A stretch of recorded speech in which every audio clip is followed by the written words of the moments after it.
ឧស្សាហ៍ខាងប្តីអត់ពេញចិត្តខ្ញុំតាំងពីពេលចាប់ផ្ដើមខ្ញុំចំណាយពេល10ឆ្នាំដើម្បីជំនះព្យាយាមពេលនេះលទ្ធផលចាញ់ហើយចុងក្រោយកិច្ចមិនផុតពីឈ្មោះមេម៉ាយនេះក៏ព្រោះពាក្យថាស្រឡាញ់ការស្រឡាញ់គឺហ៊ានធ្វើគ្រប់យ៉ាងហ៊ានលះបង់គ្រប់យ៉ាងលះបង់ក្តីសុខលះបង់ពេលវេលាផ្ទាល់ខ្លួនជាពិសេសគឺខ្លួនឯងផ្ទាល់គឺលះបង់អស់ហើយចុងក្រោយកុំថាឡើយទ្រព្យសម្បត្តិរួមរកប្តីប្រពន្ធឬក៏ខ្ញុំបានដេកស៊ីកម្លាំងញើសឈាមប្តី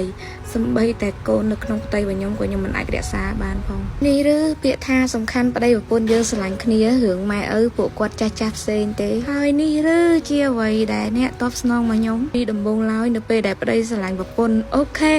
ប្តីប្រពន្ធយើងស្រឡាញ់គ្នាប៉ុន្តែនៅពេលដែលអ្នកអត់ស្រឡាញ់ខ្ញុំនៅពេលដែលប្តីឈប់ស្រឡាញ់ប្រពន្ធអញ្ចឹងមែនអ្នកទៅតាមគ្រួសារអ្នកអើតាមគ្រួសារអ្នកខ្ញុំមិនល្អអញ្ចេះខ្ញុំមិនល្អអញ្ចោះអូខេបង